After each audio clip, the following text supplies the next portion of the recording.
Bom, vamos começar então hoje com uma nova série.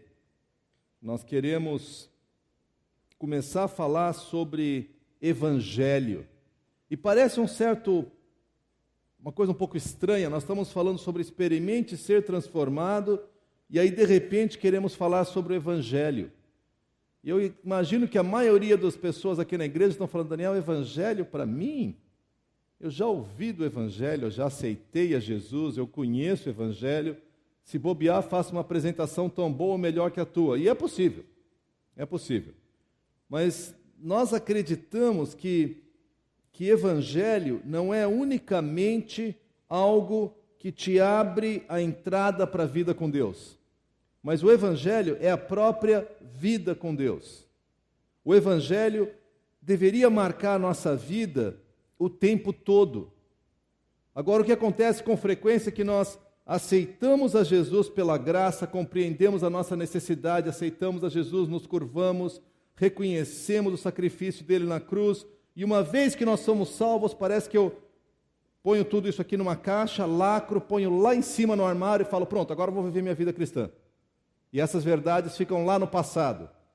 Não é assim. O nosso dia a dia tem a ver com o Evangelho, tem a ver com o sacrifício na cruz, tem a ver com o meu arrependimento, com o meu conhecimento das minhas lutas, com a compreensão da obra de Cristo. A minha vida é em Cristo. Eu gostaria de começar, nós vamos passar algumas semanas, obviamente, aproveitando a Páscoa, porque a Páscoa é essencialmente o Evangelho. Não vou dizer nem que é o resumo, ele é o marco maior do Evangelho. E eu temo que nós, como igrejas evangélicas em geral, pelo Brasil, pelo mundo afora, temos nos afastado do Evangelho, que é meio curioso, somos igrejas evangélicas, e aí a gente começa a entrar em outras áreas que são importantes. Nós enfatizamos muito família, e como conde nós queremos enfatizar a família. Mas deixa eu dizer algo com toda certeza. Família, marido, mulher e filhos, não é essência da nossa vida cristã. É um contexto onde nós vivemos a vida cristã. A essência da vida cristã é o Evangelho. Se eu valorizar a família e não valorizar o Evangelho, eu vou ter um moralismo. Nós queremos falar muito sobre vida devocional. Vida devocional é essencialmente Evangelho. Nós queremos olhar as histórias bíblicas, todas elas apontam diretamente para o Evangelho. Nós precisamos focalizar o Evangelho. E é isso que nós vamos começar por meio de algumas mensagens a partir de hoje. Evangelho significa boas novas, boas notícias. E eu parei um tempo pensando nisso. Quando é que uma notícia é boa? Você fala, Daniel, a notícia é boa quando ela é boa. Tem uma pequena pegadinha aqui. Eu fiquei imaginando assim, vamos dizer que você foi comer uma feijoada no sábado, mas uma feijoada bem feita. Aquela feijoada caprichada, e você comeu, a gente passou um pouquinho do que devia, se você é guloso como eu, isso vai acontecer. Aí você acabou de sair da mesa, está assim procurando um lugar para deitar, alguém chega e fala, Daniel, tem uma excelente notícia. O que é? Estão acabando de servir um churrasco. Assim, um costelão daqueles assim, de 7 horas, e ficar lá, está uma delícia. Você puxa o osso, sai assim. Isso é uma boa notícia? Seria se eu não tivesse acabado de me empanturrar com a tal da feijoada. Desculpa ser tão dramático assim, mas a verdade é a seguinte, por que o Evangelho é boas novas? Porque existem fatos muito ruins. Existe uma realidade muito ruim. Por isso é que o Evangelho são boas novas. Senão, não seria que nem você oferecer comida para quem não tem fome. Água para quem está se afogando. Olha, trouxe um copinho de água para você e o cara está se afogando. Você joga assim. Isso não é boa notícia, isso é maldade, é crueldade. Boas novas, ela só é boas novas quando ela é verdadeira e quando atende a necessidade urgente do momento. Boas novas depende do fato de nós encararmos fatos maus. E eu digo isso porque isso é outra coisa que eu tenho visto em tantos pregadores hoje em dia. Eu ouço muita gente para poder compreender e aprender com eles, mas eu tenho percebido uma ausência de um alerta. Parece assim que Deus é um grande Papai Noel, bondoso, poderoso, que está sempre sorrindo e dando presentinhos para os seus filhos. E a gente fala do amor de Deus. Deus é amor. A característica de Deus é amor. Ele é essencialmente amor. Não é só que Ele ama, Ele é o amor. Mas, ao mesmo tempo, existem algumas coisas preocupantes. Abra sua Bíblia comigo. Nós vamos olhar vários versículos, mas muitos deles na carta de Paulo aos Romanos. Romanos 1,18. Isso é um alerta para nós. Romanos 1,18. Olha só o que diz. E eu peguei um só, tem vários versículos pelo Novo Testamento inteiro assim. Romanos 1,18 diz assim: portanto, a ira de Deus é revelada dos céus contra toda impiedade e injustiça dos homens que suprimem a verdade pela injustiça. E aí ele continua explicando. A ira de Deus. Parece um contrassenso, né, falar da ira de Deus. Não, como ira? Deus é amor. Para, esse negócio de ira não. Deus é amor. Para com isso. Queridos, as boas novas são boas porque a ira de Deus se manifesta contra o pecado. As boas novas são boas porque se não fosse a morte de Jesus na cruz, o seu amor nos alcançando, nós iríamos para o inferno. Não, o inferno é aqui. Você não tem noção, querido, nem eu. Mas a Bíblia descreve que aqui, por pior que seja, não é o inferno. O inferno é muito pior. Então, existe um alerta para uma preocupação grande que nós temos. A pessoa sem Cristo está indo para uma vida de perdição, onde há choro, ranger de dentes, e às vezes a gente fala, não, Daniel, eu não acredito no inferno assim como fogo, e o diabo com rabo de ponta assim, e o garfinho espetando. Essa ideia é medieval, eu não sei como é que vai ser, mas as descrições que a palavra de Deus fala sobre o inferno, nenhuma delas é agradável.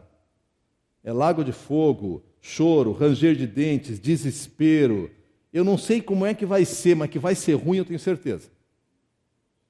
Existe um fato muito mau e nós temos que encarar isso. Porque se nós não encararmos como cristãos de que existe perdição, existe a ira de Deus, nós vamos, como é muito comum no nosso país, achar que Deus é aquele que sempre termina tudo em pizza. Não importa como eu vivo. Se eu vivo corretamente, ou se eu peco, se eu obedeço o que Ele diz, ou vivo de qualquer jeito, no final está tudo certo. Deus é aquele vovô bonzinho que vai dar risada, falar, oh, que pena que você fez isso, vamos lá, meu amado. Não é assim. Eu não sei a imagem que você tem de Deus, eu também não quero cair no outro extremo com o qual eu cresci, onde Deus era um policial celestial que andava eternamente com um raio na mão para jogar na minha cabeça. E eu ficava o tempo todo assim, será que eu pisei fora? Será que Ele vai me pegar agora? Agora Ele me viu. Não é essa a descrição que eu quero fazer, mas ultimamente eu tenho ouvido muito a ideia de que não vamos falar de pecado, vamos falar do amor de Deus. Um pregador que eu respeito muito, numa das suas pregações, falou, tem gente que fala que boas novas é a perdição, isso para mim não são boas novas. Não, realmente, perdição não é boa nova, mas a nova notícia é boa porque há perdição, porque se não houver perdição, não precisa da boa nova. De novo, se eu estou aqui conversando contigo, você vem e joga um salva-vida na minha cabeça, dificilmente eu vou te agradecer. Agora, se eu estiver no meio do Guaíba me afogando, aquele salva-vida vai ser lindo. Então, tem que haver uma necessidade, e existe uma necessidade. A ira de Deus se revela contra o pecado. E eu quero olhar isso com vocês. A próxima pergunta que poderia surgir é o seguinte: boas novas ou evangelho para cristãos? A gente está careca de saber sobre boas novas, certo? Talvez. 2 semanas atrás nós falamos sobre renovação da nossa mente. Nós precisamos, como cristãos, reprogramar a nossa mente, porque a nossa mente é constantemente bombardeada e alimentada pelo humanismo, pelo relativismo que nos cerca. E as pessoas dizem, não, veja bem, isso aqui era verdade naquela época. Hoje não é mais verdade, hoje a verdade é outra. Não, isso aqui era pecado para aquelas pessoas incultas e preconceituosas. Hoje nós entendemos melhor, isso não é mais pecado. Hoje isso é plenamente aceito. Um exemplo mais clássico que nós enfrentamos é a clareza, a arrogância, a ousadia que o movimento homossexual promove abertamente a homossexualidade, a ponto de ter sido produzida, não foi distribuída dessa vez, a cartilha homossexual nas escolas. Mas vai ser distribuída, é só esperar. Agora, tem vários estudiosos que têm dito que a próxima campanha é pela pedofilia. E a maioria de nós fala, não, isso é teoria da conspiração, que absurdo, ninguém vai falar isso. Para aqui, volta o filme, 20 anos, aqui, sobre o homossexualismo. Se alguém dissesse para você que o movimento homossexual teria ganho o espaço que hoje ele tem, você acreditaria? Eu não. Então, hoje a gente fala de pedofilia e todo mundo fica arrepiado. Não, isso é crime, isso é crime, isso é crime. O mundo caminha nessa direção.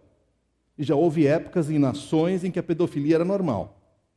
Então, não estou querendo aqui ser um profeta das coisas terríveis que hão de vir, porque elas vão vir, quer eu profetize ou não. Mas eu temo. Nós precisamos renovar nossa mente. Nas 2 semanas atrás nós estudamos a passagem de 2 Coríntios 10, de 3 a 5. Não precisa abrir lá. Eu só quero destacar que ali o apóstolo Paulo falava que nós precisamos combater argumentos, mentiras bem montadas que ficam na nossa mente. E como é que você combate esses argumentos? Com verdade espiritual. Enquanto o mundo diz que, olha, aqui se faz, aqui se paga. Errou comigo uma vez, tudo bem, na segunda eu fico, na terceira eu não falo mais contigo. E a gente vai comprando esses argumentos, esses raciocínios, essa lógica, e vai vivendo assim. Enquanto, na verdade, o que Deus nos propõe é algo radicalmente diferente. A verdade espiritual é outra. Por isso nós precisamos voltar ao Evangelho, estudar o Evangelho de novo, para programar nossa mente de acordo com a vontade de Deus. Nós vimos também que precisamos lutar contra a pretensão. O cântico que nós cantamos agora há pouco é isso: eu quero crescer, eu quero ser independente de Deus. E isso está sendo programado na nossa mente. Toda vez que nossos jovens e adolescentes são incentivados, não só a pensar por eles mesmos, o que isso é muito produtivo, mas são incentivados a desafiar os mais velhos, a desafiar a autoridade. Nós temos tido situações aqui no Conde Criança, aqui, ó, do lado, onde a professora fala, agora nós vamos sentar, e crianças de 4 anos viram para a tia, não vou. Não, querido, vamos sentar aqui para ouvir a historinha. Eu não quero. E o eu não quero tem um valor assim de, os meus direitos constitucionais serão violados se você... Eu não quero. É 4 anos, é um toquinho. Pretensão. Como é que a gente enfrenta a pretensão? Com humildade espiritual. Nesse sentido é que eu acho que boas novas fazem parte da vida do cristão. Boas novas são verdade de salvação para quem está morrendo. São verdades que confrontam a nossa lógica, às vezes distorcida, para quem precisa. Quem precisa é humilde. Ou, é melhor que seja, senão está roubado, né? O Evangelho, as boas novas. Nós vamos tocar em vários pontos. Hoje eu queria falar, é um dos pontos mais trágicos talvez, mas falar do pecado. Eu quero falar da necessidade humana. De novo, por que eu quero falar da necessidade? Porque as notícias são boas, porque há uma necessidade absoluta, eterna, profunda, radical. Quero começar dizendo assim, pecado gera separação de Deus. Abram comigo em Isaías. Como eu falei, nós vamos passear um pouco por vários livros do Antigo e do Novo Testamento. Romanos ganhou de longe, mas eu quis olhar outras passagens. Isaías 59, versos 1 e 2. Deus está falando com o povo de Israel especificamente, mas reparem só o que Deus falou. E quando Deus fala de Israel, Ele fala assim: essa é a minha noiva querida, é a minha filha, é aquela que eu amo, que eu adoro, aquela por quem eu lutei, e eu vou até os fins para te buscar. Deus tem uma linguagem de amor sobre Israel que é abundante, quase escandalosa. Deus é doido por Israel. Agora olha só como é que ele diz. Isaías 59, 1 e 2. Vejam, o braço do Senhor não está tão encolhido que não possa salvar, e o seu ouvido tão surdo que não possa ouvir. Ou seja, Deus está aí, Ele pode te salvar, Ele pode te alcançar. Agora verso 2. Mas, terrível essa palavra, mas as suas maldades separaram você do seu Deus, e os seus pecados esconderam de vocês o rosto dele. Por isso, ele não os ouvirá. Pecado faz separação. Pecado separa. Não é porque Deus faz pirraça, fala, pecou, então também não falo mais contigo. Mas o pecado é justamente eu me desalinhar com Deus, eu virar de costas para Deus. Por isso o pecado causa separação. Tem várias passagens que a gente pode olhar, mas vamos usar uma definição de pecado aqui, que é a seguinte: pecado é deixar de se conformar à vontade de Deus. Toda vez que eu me desalinho com a vontade de Deus, isso é pecado. E eu não sei você, quando eu comecei a conhecer esse conceito, na minha arrogância eu pensei assim, mas que Deusinho mais danado esse, né? Que déspota, tem que ser tudo do jeito que Ele quer? A resposta é sim, Ele é Deus. Teologia básica. Existe um Deus e não é você nem eu. Tá? Se você souber isso, você já deu grandes passos em termos de teologia. Existe um Deus absoluto, que criou a terra, que mantém, em Colossenses tem uma expressão que diz, nele tudo subsiste. E uma das melhores explicações que eu ouvi é como se Deus segurasse o mundo assim, com a sua vontade ativa. Na hora que Ele falou, cansei, o mundo deixa de existir. Então esse Deus fala, a minha vontade. Ele tem o direito de falar, e Ele vai falar da sua vontade. A vontade de Deus se torna controladora, ela domina todo o nosso modo de pensar. E deixa eu falar um pouquinho mais sobre a vontade de Deus. Nós temos várias vezes falado sobre a vontade de Deus na nossa primeira série de mensagens. Abra comigo ali rapidamente, se você ainda não decorou, Romanos 12, 2. Se você já decorou, não precisa abrir, pode só conferir.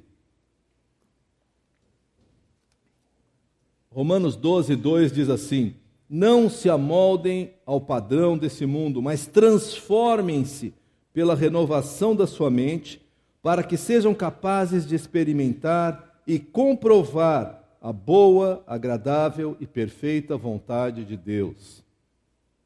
A vontade de Deus, então, ela é boa, perfeita e agradável. E no nosso grupo pequeno, essa última semana, nós paramos para discutir, e de um lado parece que é assim, a vontade de Deus é boa, perfeita e agradável para Ele.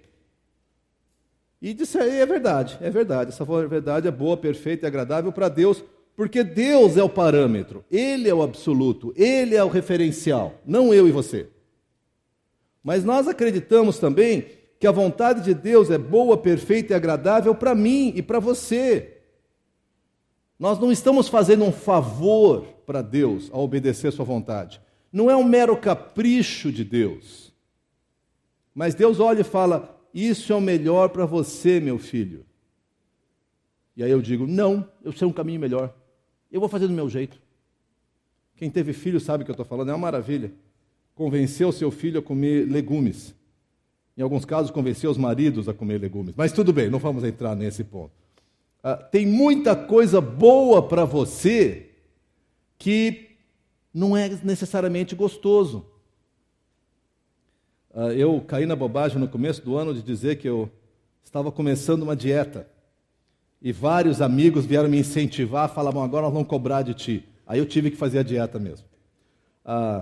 E dieta é uma coisa boa. Já perdi 7 quilos, estou me sentindo muito melhor, muito mais animado. É uma coisa boa. Mas na hora que eu não como aquele cacetinho a mais, meu problema não é açúcar, é pão, é massa, Naquele momento que eu recuso uma torta, um bolo, não é gostoso não, gente. Não tem nada de bom.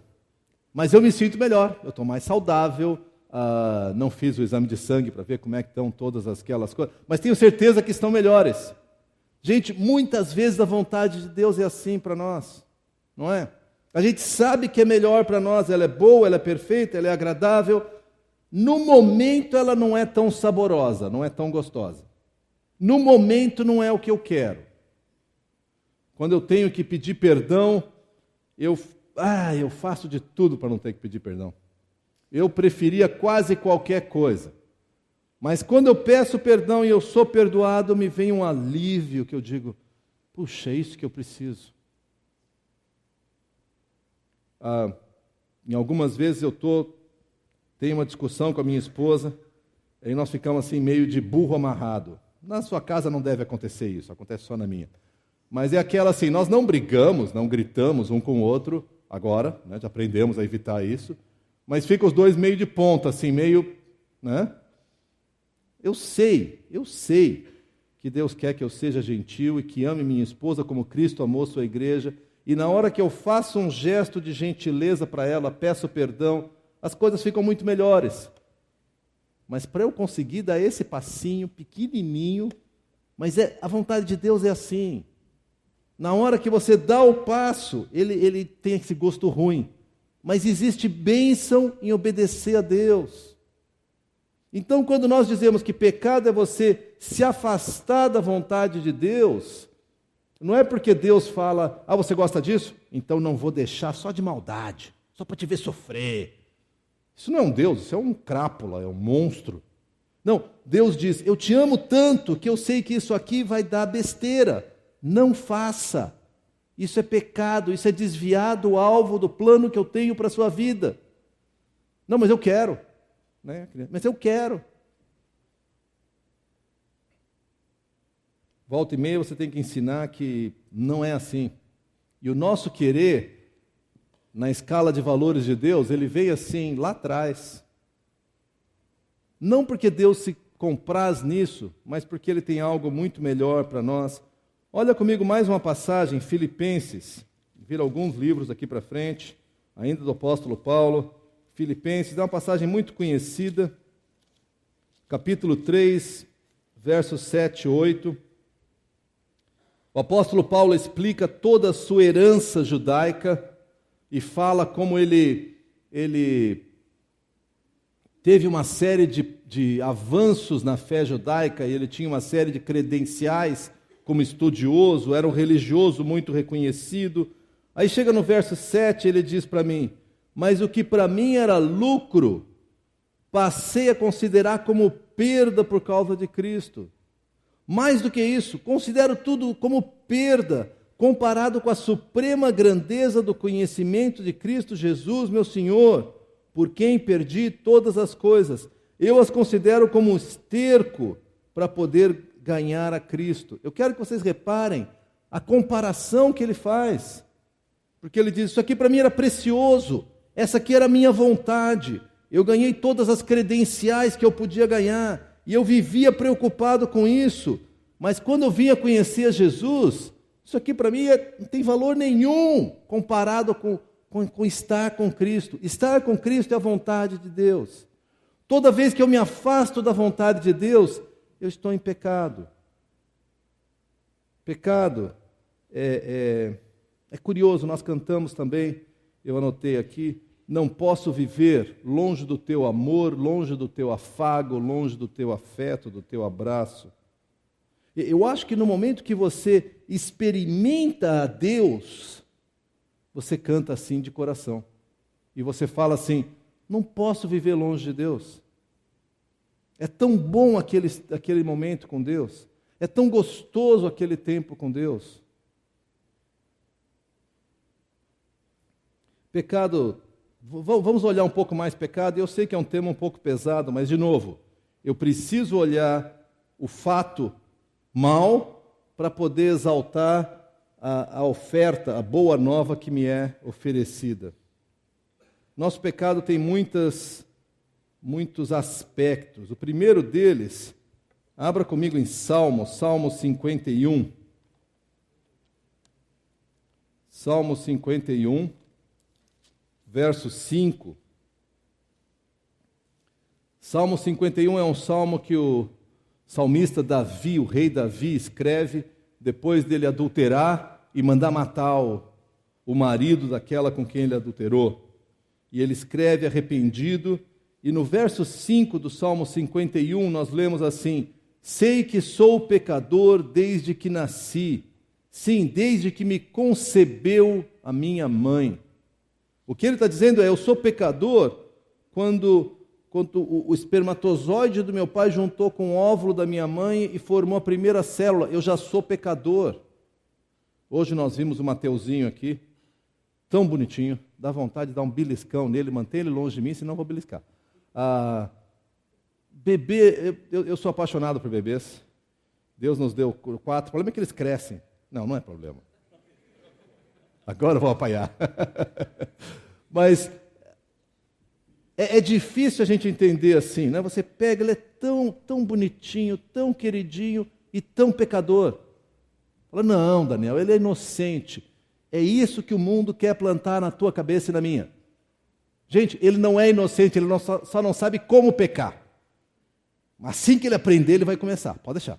Ele está assim. Como é que eu peco? Como é que eu peco? Dá uma chance para eu pecar. Não, claro que ele não faz. Gente, se você já teve filhos, você sabe como é que é. Eu lembro de uma situação que nós tínhamos lá em casa de prego no berço. Quem é pai sabe.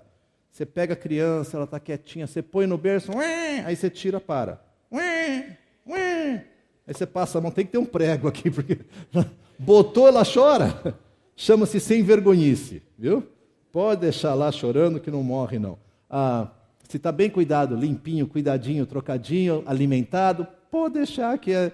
Porque eu quero ficar no colo, eu quero o que eu quero. Ela não sabe ainda das malandragens, mas é isso que a criança está fazendo. Eu quero o que eu quero. Eu não quero o que meus pais querem. Eu quero o mundo, e aí toda a ciência diz, não, é que ela não é egoísta, ela é egocêntrica. Tá, tudo bem, vamos deixar. Ela não é egoísta porque ela ainda não desenvolveu o seu egoísmo, mas já está a sementinha lá se manifestando. O fato é, Salmo 51:5 diz que nós nascemos em pecado. O ser humano é basicamente mau. Agora, eu já estudei psicologia o suficiente, pedagogia o suficiente para ter ouvido, até engasgar, que o ser humano é bom. Eu não sei quem é que defende essa visão. Acho que nunca teve filho ou nunca trabalhou com criança.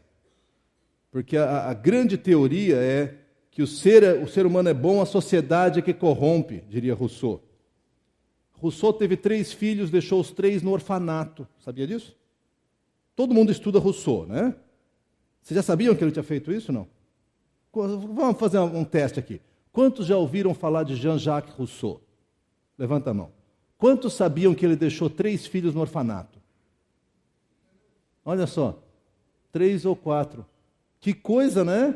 Engraçado, né? O cara que defende que o ser humano é bom, a sociedade que corrompe, teve 3 filhos, deixou os 3 no orfanato.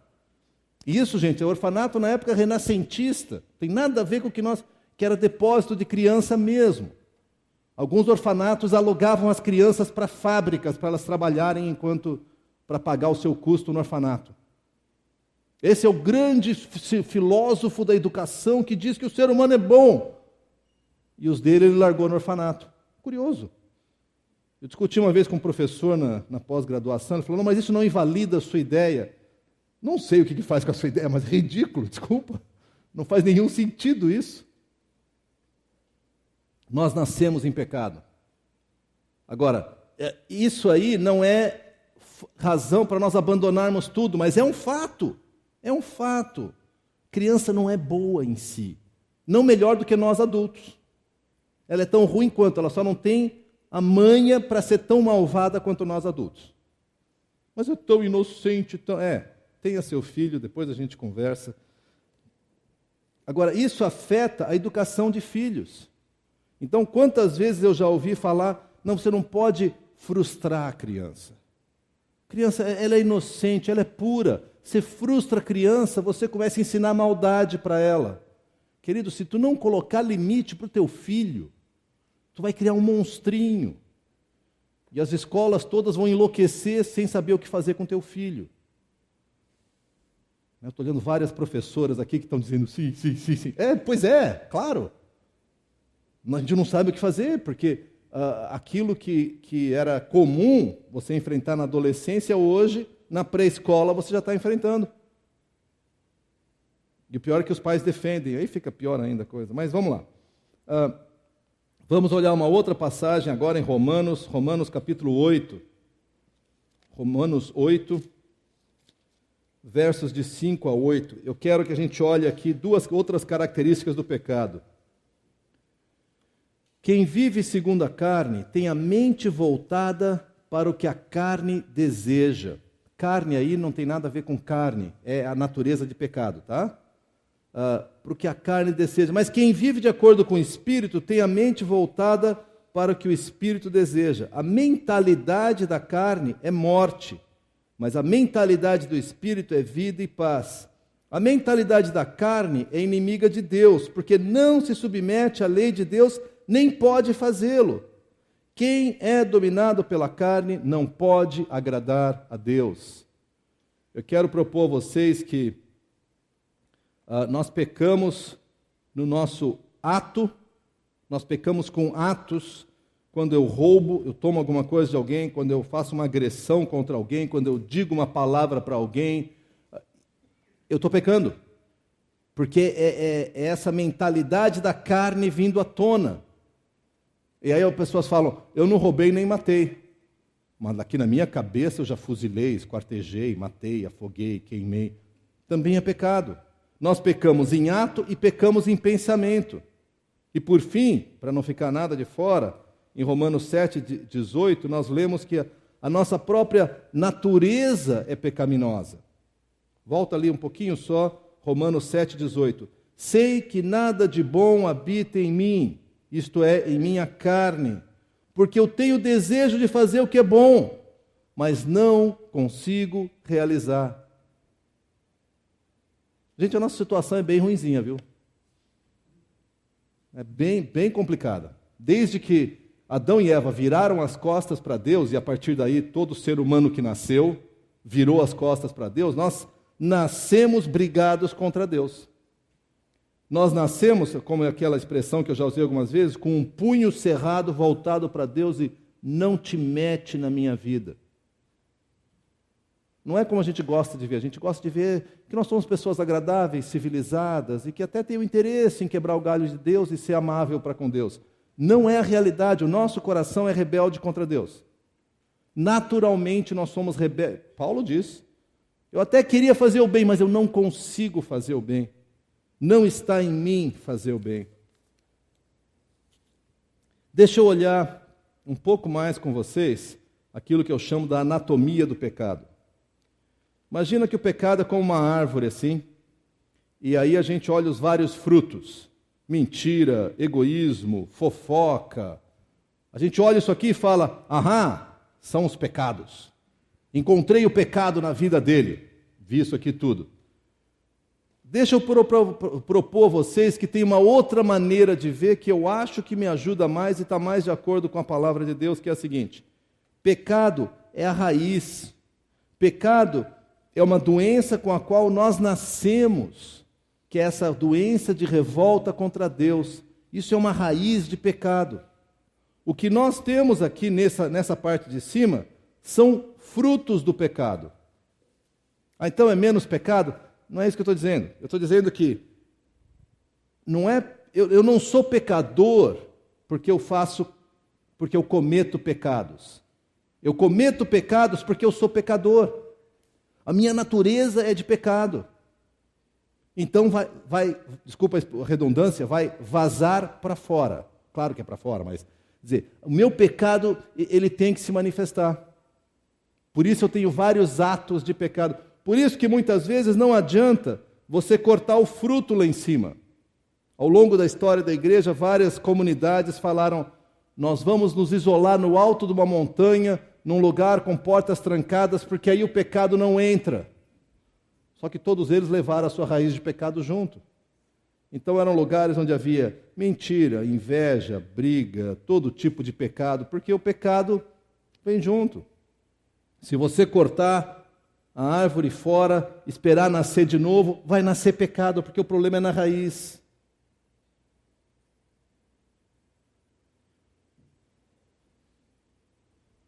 Nossa situação é séria. Ainda bem que existem boas novas. E eu quero que a gente fique preocupado, porque é sério. Se você começa a olhar o que a palavra diz, o nosso mundo não tem muita esperança. Não adianta reunir para fazer na ONU, para fazer fórum social, para reunir as melhores mentes do universo.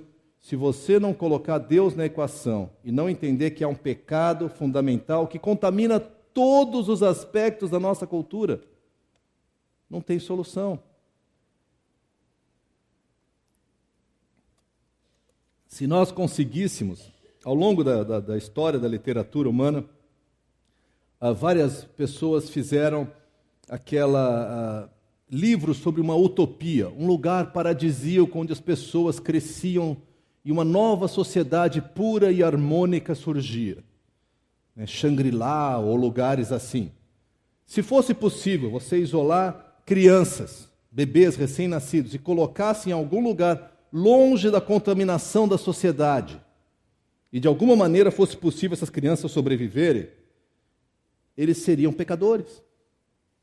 Porque eles são essencialmente pecadores. Porque nós somos, eu não estou falando deles, falamos de nós. E existe uma realidade muito pesada aqui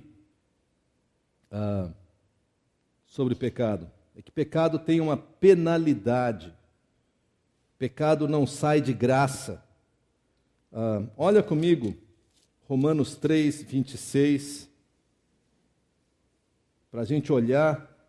O fato é que pecado tem que ser pago.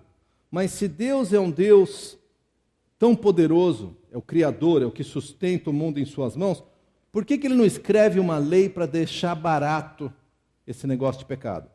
Por que tem que pagar?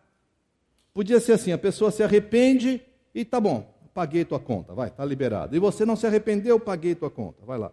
Por que é o que tem que haver um pagamento pelo pecado?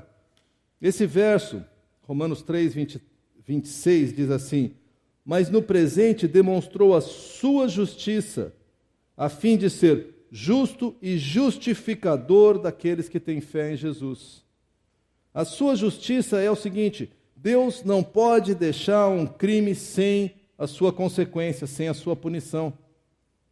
O nosso pecado não pode ficar barato, não existe nada de graça. Alguém pagou. Se é de graça é porque alguém pagou.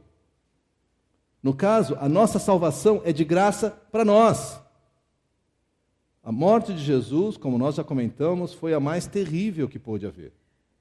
Não só pela dureza da sua morte, pela crueldade da sua morte, mas pelo fato dele ser absolutamente inocente dos crimes que lhe foram imputados. Mas teve que ser pago. Mas por que Deus não deixou assim mesmo? Ele é o juiz, exatamente, e Ele é justo. E Ele determinou toda penalidade, todo crime corresponde a uma penalidade. Toda infração tem uma consequência. E não só Ele diz que Ele é justo, mas Ele quer ser também o justificador. Então Ele quer poder olhar para o William aqui e dizer: no momento que o William se arrependeu do seu pecado, eu declaro que ele é justo. Mas não é só uma declaração. Ele é justo porque o meu filho vai morrer por ele. A conta foi paga. Deus dizendo, diria, ele é justo porque eu sou o justificador dele. Eu paguei pela justiça dele. E agora alguns podem começar a perguntar: bom, tudo bem, Daniel, mas e quando o cristão peca? Porque nós já fomos salvos. Chega. Eu tenho um testemunho pessoal que eu preciso dizer para vocês. Quando eu me converti, eu cresci num lar muito religioso. Devem ter me explicado várias vezes sobre a salvação. Só fui entender aos 15 anos, num acampamento do Palavra da Vida. Não entendi antes. Mas quando me converti, eu voltei para casa alucinado. Eu queria entender tudo da Bíblia. Em uma semana eu li todo o Novo Testamento. E quando eu cheguei em Romanos, com a minha compreensão assim, eu comecei a ler. Romanos 1, o resumo é: todos são pecadores. Romanos 2, os judeus são pecadores. Romanos 3, todos são pecadores. Romanos 4, Abraão foi justificado. Gente, no 6 e no 7 eu já estava deprimido. Eu vou parar de ler isso aqui, eu achei que eu tinha sido salvo, eu estou roubado, como é que é isso? Eu lembro que eu li o verso 1 do capítulo 8 e eu comecei a chorar. Se a minha mãe tivesse entrado no quarto, eu ia limpar rapidamente a lágrima, porque ela me ia achar doido, Eu estava lendo, olha só: portanto, agora já não há condenação para os que estão em Cristo Jesus. Romanos 8, verso 1. Portanto, já não há condenação para os que estão em Cristo Jesus. No momento que você aceita Jesus, a tua sentença foi dada e foi imposta sobre Cristo e não tem mais condenação. Não, e se eu aprontar de novo? Não tem mais condenação para ti. Tu já passou por ali, você está livre, porque toda a tua culpa foi lançada sobre a cruz. Aliás, é isso que é a conversão. É você olhar e falar: minha situação é terrível. Eu realmente preciso de ajuda, eu preciso de salvação. E Jesus fala: olha, joga nas minhas costas.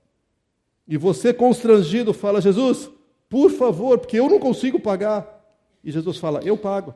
Pode passar para mim que eu pago. E quando Ele paga, não há mais condenação para ti nem para mim. Gente, isso aqui me emociona até hoje. O fato de eu saber que, mesmo olhando os meus pecados, Jesus me olha como alguém puro e justo. E não há mais condenação para mim e não precisa haver para ti.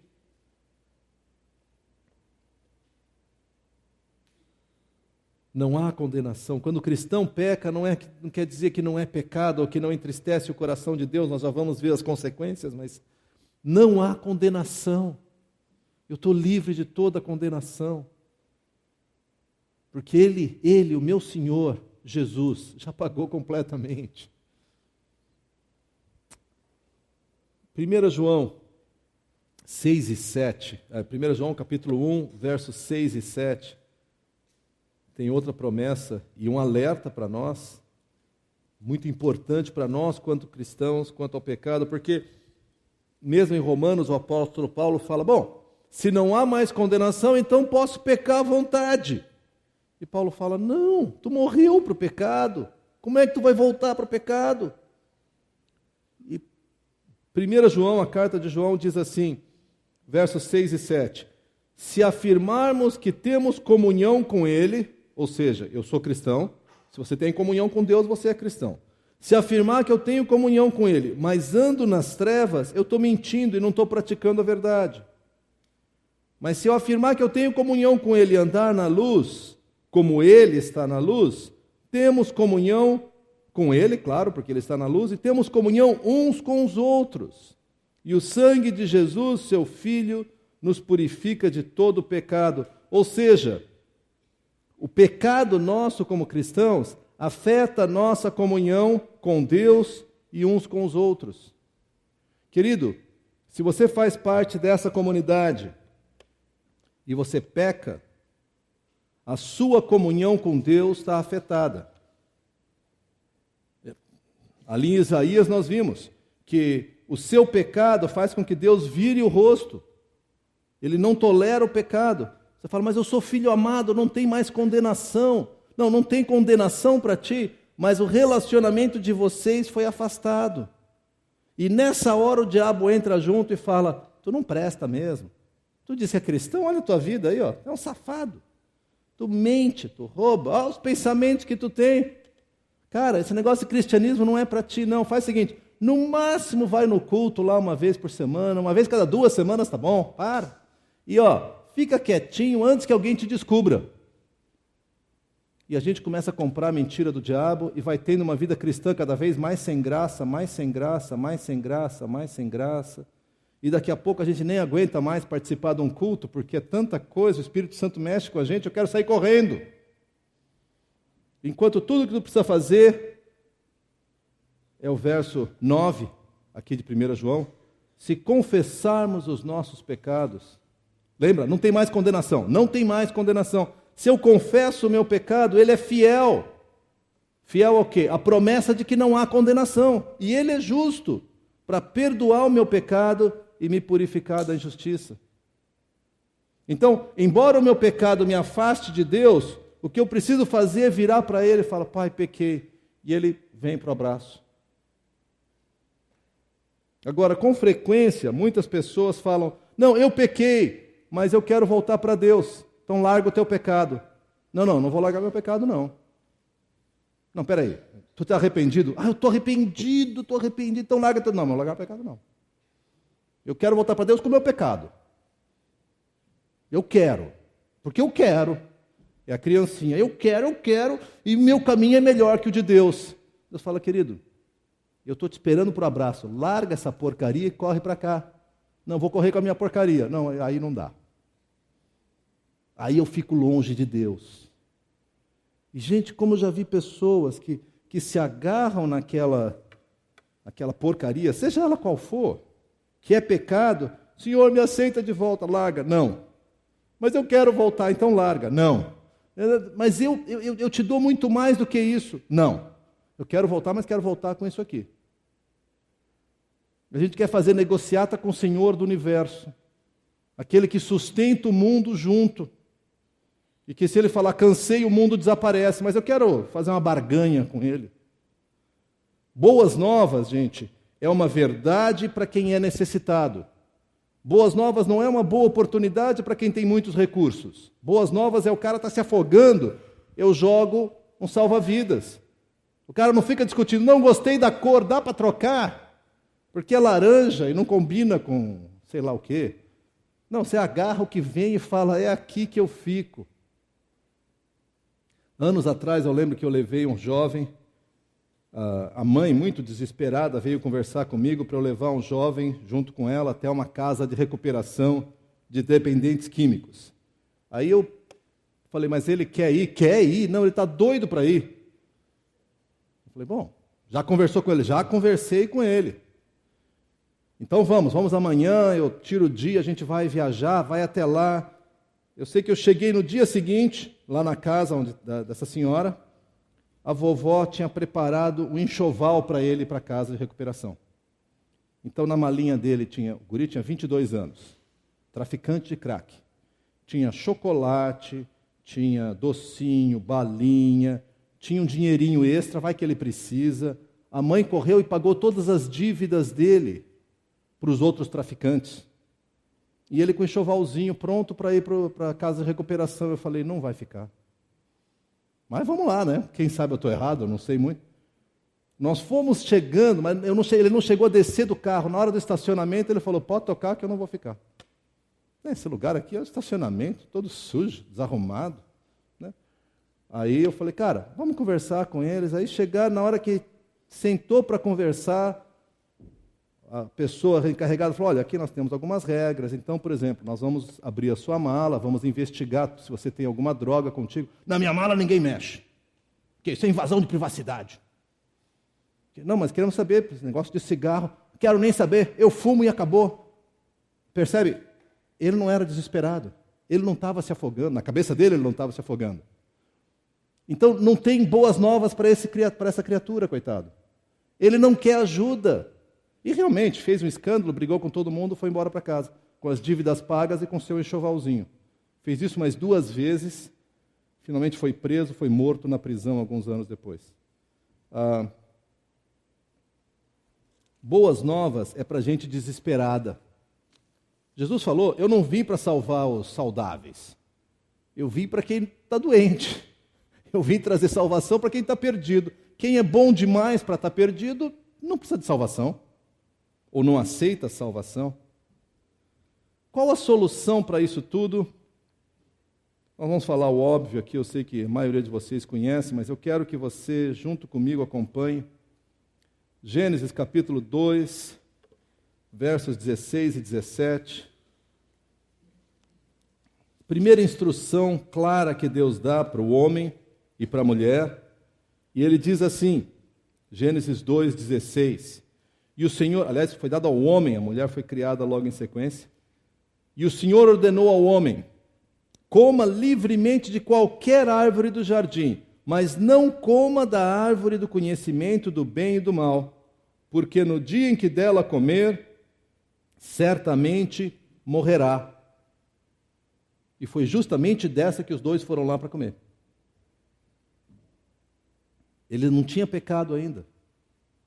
Eu não sei como é que seria a vida deles, a nossa vida, sem pecado. Mas eu sei que o que eles fizeram foi, eles foram lá e comeram. Agora, Deus é fiel na sua palavra. Eu sei que hoje em dia a palavra que a gente empenha tem muito pouco valor. Por isso tem que ter documento, firma reconhecida, 2, 3 vias, comprovante, testemunha, e ainda assim na hora da briga não vale nada. Mas quando Deus fala, acontece. E Deus falou, certamente você vai morrer. Aí nós dizemos, mas não morreu. Morreu. Espiritualmente ele morreu, ele se separou de Deus. E de lá para cá, a humanidade tem morrido cada vez mais. O mundo está morrendo. Nós estamos enfrentando a morte por causa daquela decisão da entrada do pecado no mundo. Morte. Nós estamos morrendo. Qual a solução para o pecado? É a morte. Não tem outro caminho. Não dá para fazer um acordo, não dá para fazer emprestações, não dá para fazer uma alternativa, uma penhora, uma negociata. Pecado, morte. Abram comigo em outra passagem, Romanos de novo. Vocês veem que o livro de Romanos é central. No segundo semestre, provavelmente na segunda-feira à noite, eu vou dar um curso sobre Romanos. Eu já estou empolgado agora. Nem comecei a montar o curso exatamente. Romanos 6, versos de 1 a 4, nós lemos assim, que diremos então? Continuaremos pecando para que a graça aumente? Verso 2, de maneira nenhuma, presta atenção agora, nós, os que morremos para o pecado, como podemos continuar vivendo nele? Você fala, mas como é que foi isso? Ou vocês não sabem que todos nós, que fomos batizados em Cristo Jesus, fomos batizados em sua morte. A única solução para o pecado é morte, não tem outra. Tem que morrer, tem que morrer. E o símbolo do batismo é isso, presta verso 4.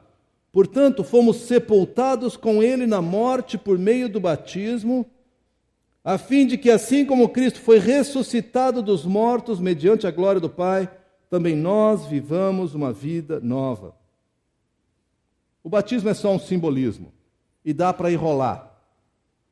Vou passar ali por aquela cerimônia, faço o curso com o Jorjão, tomo um banhinho de água, faço aquela festa e nada muda. É possível, é triste, mas pode acontecer. Agora, o que ele está dizendo aqui é que para resolver o problema do pecado, eu preciso morrer. Eu também preciso morrer. O problema é que se eu morrer é uma vez só e acabou, né? Então Jesus fala, eu morro por ti. Eu morro pelo teu pecado. Tudo que tu precisa fazer é falar, tá vendo Jesus que morreu? Eu estou lá com ele. E no batismo eu represento a morte dele, e assim como ele foi ressuscitado, eu represento a ressurreição. E eu começo uma nova vida. Nós precisamos morrer para a velha vida. O duro é que, como já falei várias vezes, é que nem a história do zumbi, do Walking Dead e outra coisa assim. Você morre, daqui a pouco está o morto andando aqui. Fica morto aí, criatura. E o morto levanta de novo, olha eu aqui, morre de uma vez. Por isso que Paulo fala várias vezes, façam morrer a natureza terrena de vocês, mata ali, de novo. Porque se você não matar, não tem espaço para nova vida. Se nós não morrermos, o Espírito Santo não vai invadir a nossa vida e não vai se manifestar por meio de nós. Se eu não morro pelo meu egoísmo, o Espírito Santo não pode me encher de amor. Se eu não morro para minha insegurança, o Espírito Santo não pode me encher de ousadia e de misericórdia. Se eu não morro para minha inveja, põe o nome que você quiser, para mentira, para tudo aquilo, o Espírito Santo não pode se manifestar na minha vida. Por isso, gente, boas novas, evangelho, não é só na hora que eu começo a minha vida cristã. Eu te desafio, aliás, nos grupos pequenos nós vamos discutir isso. Pensa no teu problema. Hoje, na vida cristã, tem o maior problema na vida cristã. Um pecado que você não consegue se libertar, um relacionamento que está falido. Pensa por um minuto agora. Não precisa me dizer qual que é, mas pensa na sua luta espiritual no momento.